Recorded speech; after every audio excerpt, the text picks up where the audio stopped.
Resident Evil 6 Código Verónica. Capítulo 10.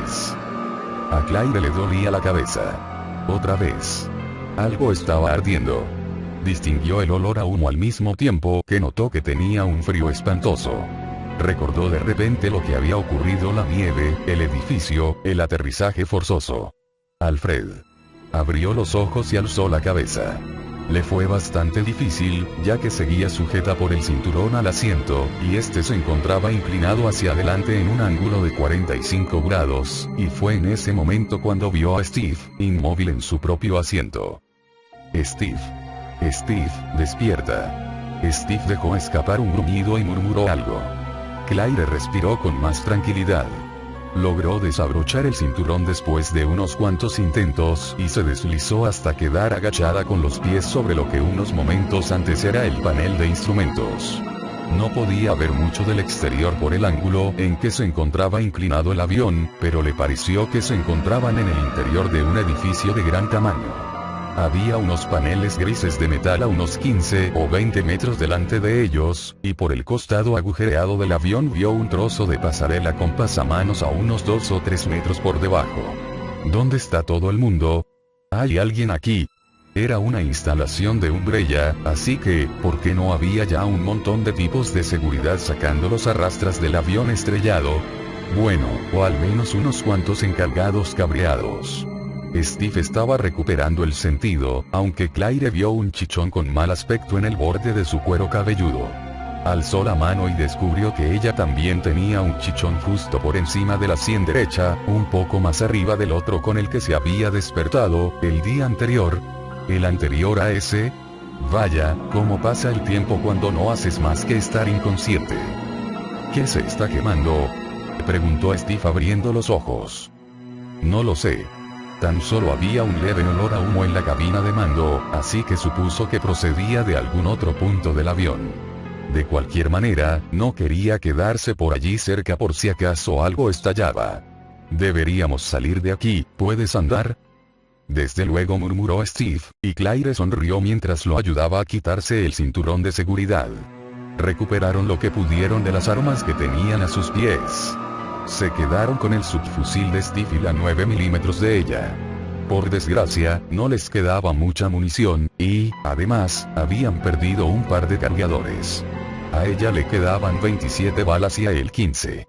Se las repartieron, y puesto que no tenían nada más que hacer allí dentro, Steve se colgó del borde del avión y se dejó caer sobre la pasarela. ¿Qué hay ahí afuera?, preguntó Claire mientras se sentaba en el borde del agujero y se metía la pistola en el cinturón. Hacía el frío suficiente como para que el aliento se condensara, pero pensó que podría soportarlo durante un rato. No hay mucho que ver, contestó Steve mientras miraba a su alrededor. Estamos en un edificio circular y grande. Creo que está construido alrededor de la boca de un pozo de mina o algo así. Hay un agujero justo en el medio. Aquí no hay nadie. Alzó la mirada y los brazos. Venga, baja. Yo te agarro. Claire lo dudaba. Steve estaba en buena forma, pero tenía la complexión de un corredor, y no era muy musculoso. Por otro lado, tampoco podía quedarse en el avión todo el tiempo y odiaba saltar más allá de un par de metros. Desde luego, le apetecía que alguien le echara una mano. Venga, voy a saltar. Se agarró al borde del agujero y fue bajando el cuerpo todo lo que pudo, hasta que tuvo que dejarse caer. A Steve se le escapó un bufido cuando la recogió en sus brazos, y un momento después estaban los dos en el suelo. Steve cayó de espaldas, rodeándola con los brazos, y Claire encima de él. Bien atrapada, dijo ella. Ah, no fue nada, contestó Steve con una sonrisa. Su cuerpo era tibio, atractivo y dulce, y era obvio que estaba interesado por ella. Durante unos segundos, ninguno de ellos se movió. Claire se encontraba a gusto entre sus brazos, pero Steve quería más, y ella lo pudo ver con total claridad en su mirada y en la forma en que recorría su cara con los ojos. Por Dios, que no estáis de vacaciones. Levántate ya. Deberíamos averiguar dónde estamos, dijo Steve interrumpiéndola y acabando la frase por ella. Aunque Claire vio un destello de decepción en sus ojos, él procuró esconder su disgusto suspirando de forma melodramática, mientras bajaba los brazos con un gesto de rendición. Ella se puso en pie de mala gana y lo ayudó a levantarse a su vez. Realmente parecía el pozo de una mina, de unos 20 metros de ancho más o menos, y la pasarela sobre la que se encontraban llegaba hasta la mitad, con un par de escaleras. Claire vio dos puertas desde donde se encontraba, ambas abajo y a la izquierda. Solo había una puerta a su altura, a la derecha, pero Steve se acercó a echarle un vistazo y comprobó que estaba cerrada con llave. ¿Dónde crees que está todo el mundo?, preguntó en voz baja. Era bastante probable que el eco fuese muy fuerte en un lugar tan vacío y amplio como aquel. Claire negó con la cabeza. No sé, jugando con bolas de nieve. Ja, dijo Steve, Alfred no debería estar ahora mismo echándose encima de nosotros con un lanzallamas o algo parecido en las manos. Sí, sería lo más lógico, contestó Claire. Ella había pensado lo mismo. Quizá todavía no haya llegado, o no se esperaba que nos estrellásemos y está en uno de los otros edificios donde se suponía que teníamos que aterrizar, lo que significa que deberíamos espabilarnos, por si podemos hacernos con uno de esos aviones antes de que él logre encontrarnos. Venga, vamos a hacerlo, dijo Steve. ¿Quieres que nos separemos? Podríamos cubrir más terreno de ese modo y hacerlo con mayor rapidez. Con Alfred suelto por aquí. Yo voto que no, contestó Claire, y Steve asintió. Pareció aliviado. Bueno, vamos por allí mismo, indicó Claire, y se dirigió hacia la primera escalera con Steve pegado a su espalda. Subieron por ellas y llegaron a la siguiente puerta. En realidad, se trataba de una puerta con hojas dobles un poco alejada de la pasarela. También estaba cerrada con llave. Steve se ofreció a abrirla de una patada, pero ella sugirió que sería mejor que antes probasen con todas las demás. Claire estaba cada vez más inquieta con el hecho de que el lugar estuviese tan silencioso y tranquilo, y no quería que el eco de una puerta, al ser derribada, anunciara su presencia. Aunque deben de encontrarse en estado de coma si no han oído el aterrizaje forzoso. Se dirigieron hacia la siguiente puerta, que era la última que quedaba antes de llegar a otro tramo de escaleras que iban hacia abajo. Claire probó con el pomo de la puerta, que giró sin presentar resistencia. Steve y ella prepararon las armas por si acaso, y en cuanto Steve asintió, Claire abrió la puerta de un empujón, y notó que se quedaba con la boca abierta por la sorpresa, tan grande era. ¿Cuántas son las probabilidades de que algo como esto ocurra? Era un dormitorio para empleados, a oscuras y hediondo, y al oír que la puerta se abría, 4 zombies se giraron y se dirigieron hacia ellos. Todos ellos habían quedado infectados hacía poco tiempo, la mayor parte de la piel seguía pegada a la carne. Uno de ellos comenzaba a entrar en estado de gangrena, y el fuerte y asqueroso olor dulzón de la carne putrefacta impregnaba el aire frío. Steve se había puesto pálido, y mientras ella se apresuraba a cerrar la puerta tragó saliva, aunque con dificultad. Parecía que se había puesto enfermo, y su voz sonó como si realmente lo estuviera. Uno de esos tipos trabajaba en Rockford. Era uno de los cocineros. Por supuesto. Ella había creído por un momento que también en aquel sitio se había producido un escape del virus, pero era una coincidencia demasiado monstruosa. Al menos uno de los aviones que habían visto en el exterior procedía de la isla. Lo más probable era que se tratase de un puñado de empleados, pero no científicos, casi con toda seguridad, que habían huido presas del pánico sin darse cuenta de que llevaban la infección a bordo. Más caníbales enfermos y moribundos infectados por el virus, que es lo siguiente. Claire se estremeció cuando intentó imaginarse qué clase de combatiente estaba intentando crear Umbrella para que necesitase un entorno ártico, y cuáles de los animales autóctonos podrían haberse visto infectados antes de que ellos llegaran. Tenemos que salir zumbando de aquí, dijo Steve. Bueno, con un poco de suerte, lo mismo se han comido a Alfred, pensó Claire. Era una idea optimista, pero lo cierto es que ya se merecían algún golpe de suerte. Vámonos. El último lugar que les quedaba por comprobar, unas escaleras que bajaban en espiral, se encontraban al final de la pasarela y descendían hacia una oscuridad completa. Claire recordó las cerillas que había encontrado en Rockford, así que le entregó por un momento la pistola a Steve y la sacó de la riñonera. Le dio la mitad a él antes de volver a empuñar la pistola. Steve se colocó en cabeza y encendió 2 de las cerillas a mitad de las escaleras para luego sostenerlas en alto. No ofrecían mucha luz, pero eran mejor que nada. Llegaron al final de la escalera y comenzaron a recorrer un pasillo estrecho. Claire se puso en alerta en cuanto se adentraron en la oscuridad. Algo olía mal, como a maíz podrido, y aunque no podía oír que nada se moviese a su alrededor, no le parecía que estuviesen solos. Solía confiar mucho en sus instintos, pero todo estaba tan quieto y silencioso, sin ni siquiera un susurro de sonido o de movimiento. «Serán los nervios», pensó con esperanza. Tan solo podían ver a 1 metro por delante de ellos, pero avanzaban con toda la rapidez posible. La sensación de estar al descubierto y vulnerables por completo les impelía a marchar a toda prisa. Dieron unos cuantos pasos más y vieron que el pasillo se dividía. Podían girar a la izquierda o a la derecha. «¿Qué te parece?», susurró Claire, y el pasillo se llenó de repente de una explosión de movimiento, de aleteos, y el olor a podrido los envolvió por completo. Steve soltó un taco cuando las cerillas se apagaron de improviso y los dejaron sumidos en la oscuridad más absoluta. Algo pasó rozando la cara de Claire, algo leve y plumoso que no hizo el menor ruido, y ella empezó a manotear de forma instintiva por el asco, con la piel de gallina, sin estar muy segura de a dónde o a qué disparar. «Vámonos», gritó Steve, y la agarró del brazo para tirar de ella. Ella lo siguió tambaleante y sin aliento, mientras algo aleteó sobre su cara, algo seco y polvoriento. Steve la hizo pasar en ese preciso momento por el umbral de una puerta, que cerró de golpe en cuanto entraron. Ambos se dejaron caer contra ella. Claire estaba temblando, terriblemente asqueada. «Polillas», dijo Steve. «Dios, eran enormes». «¿Las has visto?» «Eran tan grandes como pájaros, como halcones». Claire lo oyó escupir, como si estuviese intentando aclararse la garganta. Ella no contestó y empezó a manotear en busca de una cerilla. La habitación estaba completamente a oscuras, y quería asegurarse de que no hubiera más revoloteando por allí. «Polillas, qué asco». Le pareció que en cierto modo eran peores que los zombies, que podían pasar rozándote, revolotearte en la cara. Se estremeció de nuevo y encendió la cerilla. Steve se había metido en una oficina, uno que por lo que se veía estaba libre de polillas gigantes y de otras sorpresas desagradables de Umbrella.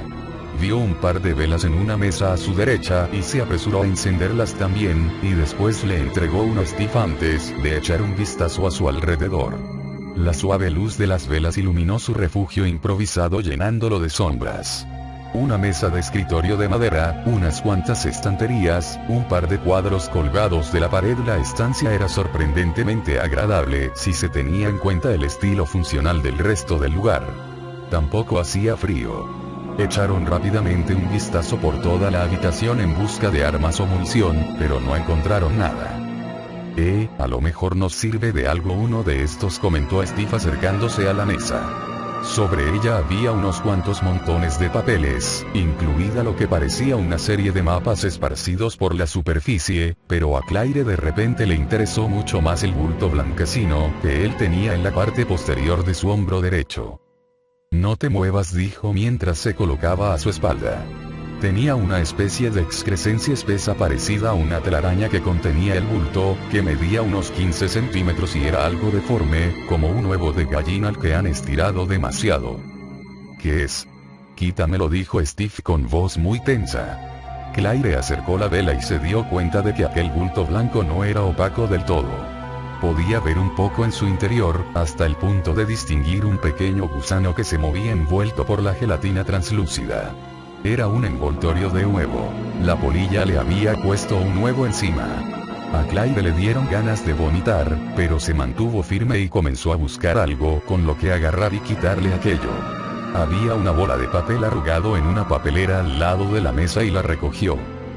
«Quieto un momento», dijo, sorprendida mientras tiraba del capullo por lo tranquila que había sonado su voz.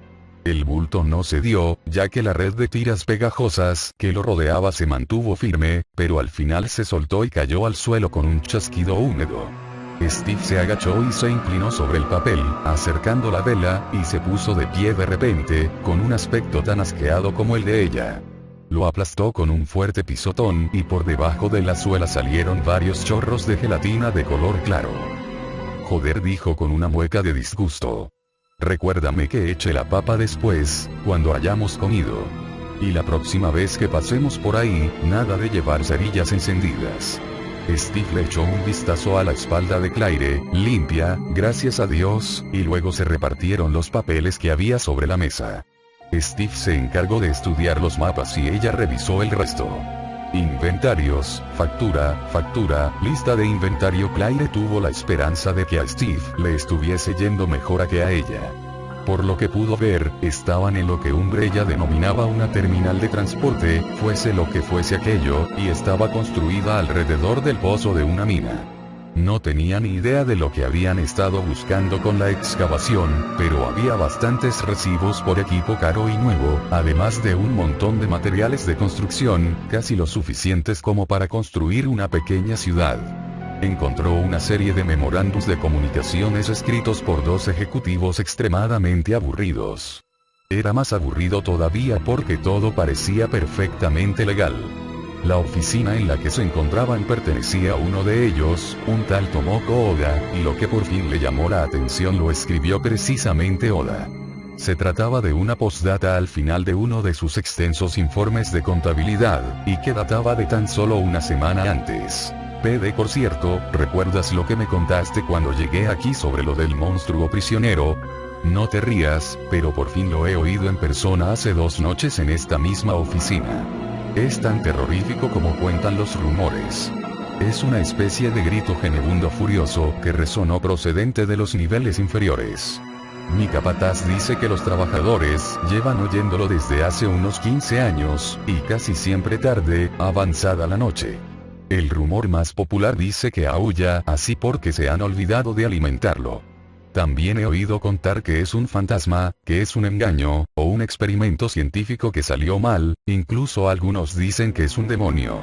Todavía no tengo una opinión formada al respecto, y como no se nos permite a nadie bajar a esos niveles, supongo que continuará siendo un misterio.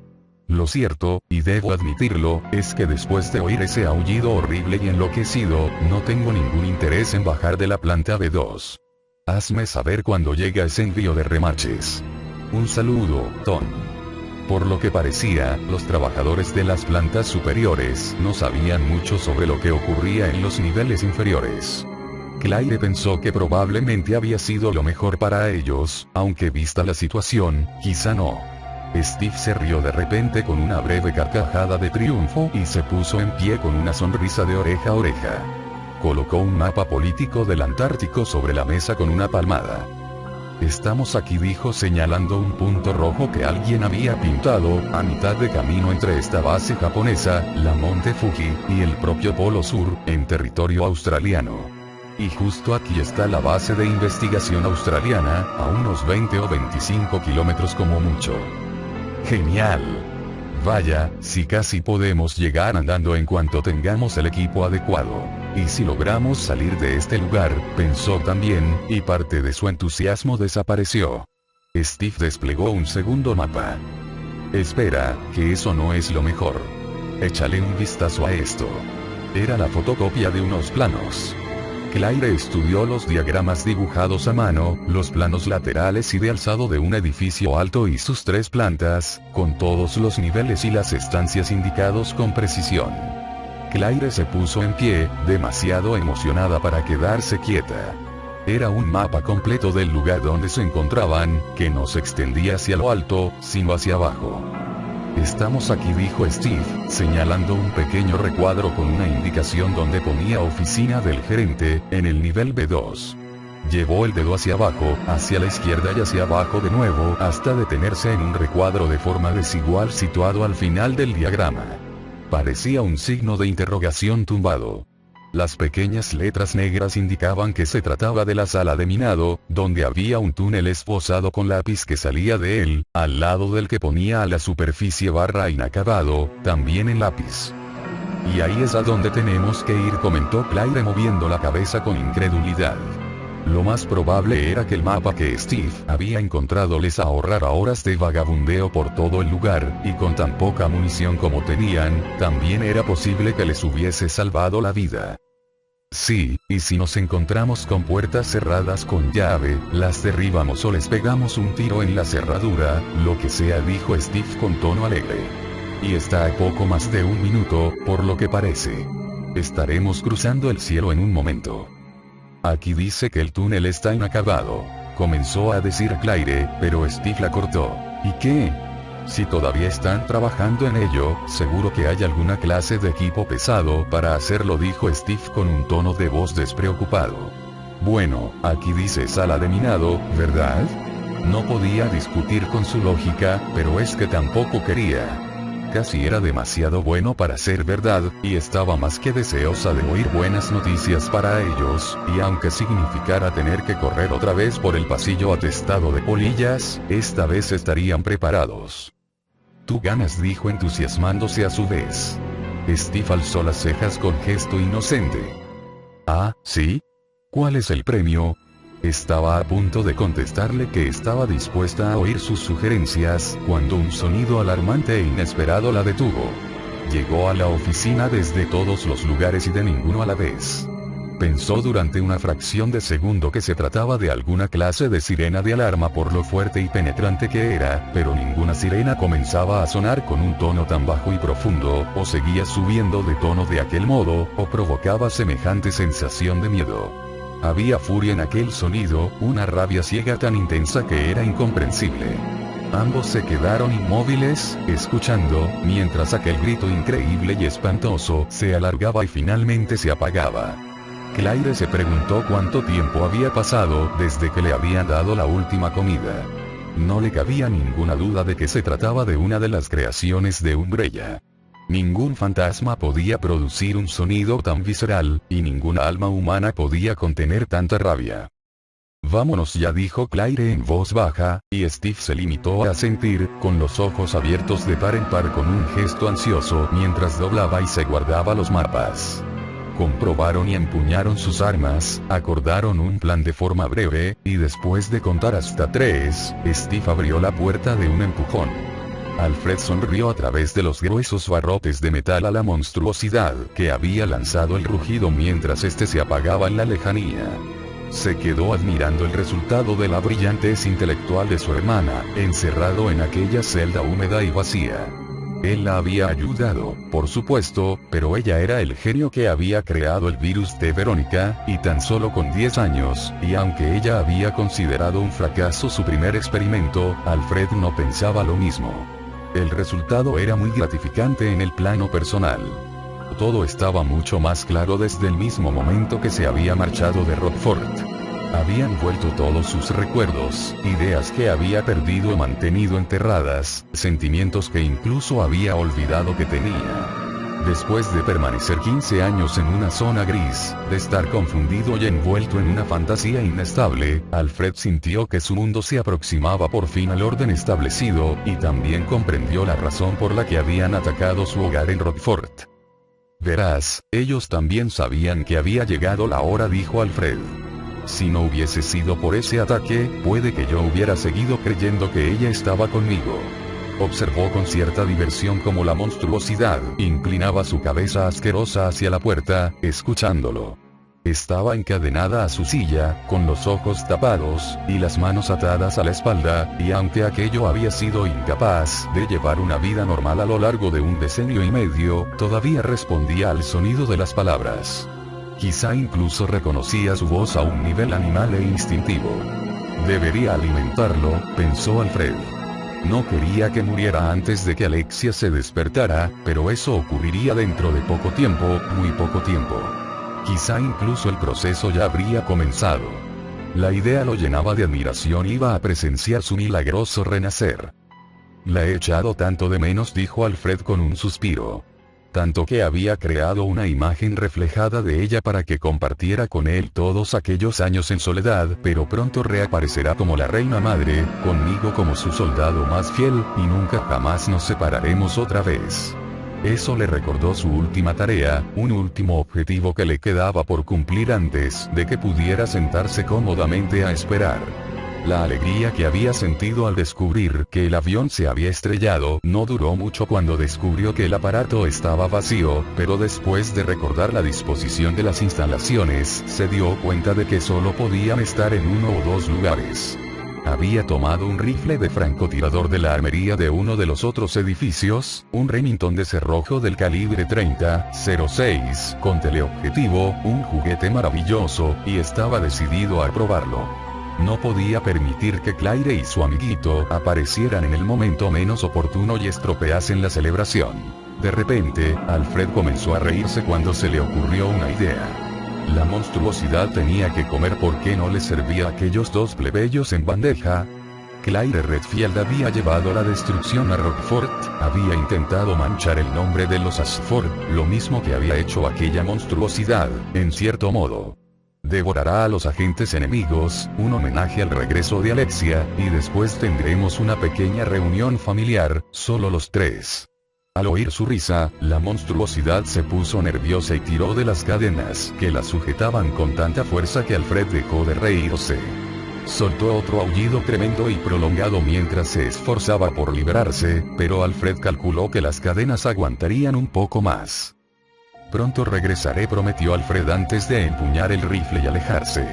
Se preguntó qué era lo que pensaría Claire al reunirse con el padre de los gemelos en unas circunstancias tan poco habituales, es decir, cuando la matara de forma salvaje. La monstruosidad se sentía atraída por el calor del cuerpo y por el olor a miedo, o eso le gustaba creer a Alfred, y deseaba muchísimo ver cómo acechaba a la indefensa Claire en plena oscuridad. Cuando Alfred comenzó a subir las escaleras que llevaban a la segunda planta del sótano, Alexander Ashford aulló de nuevo, al igual que había hecho 15 años atrás cuando sus propios hijos pequeños lo habían drogado y le habían arrebatado la vida.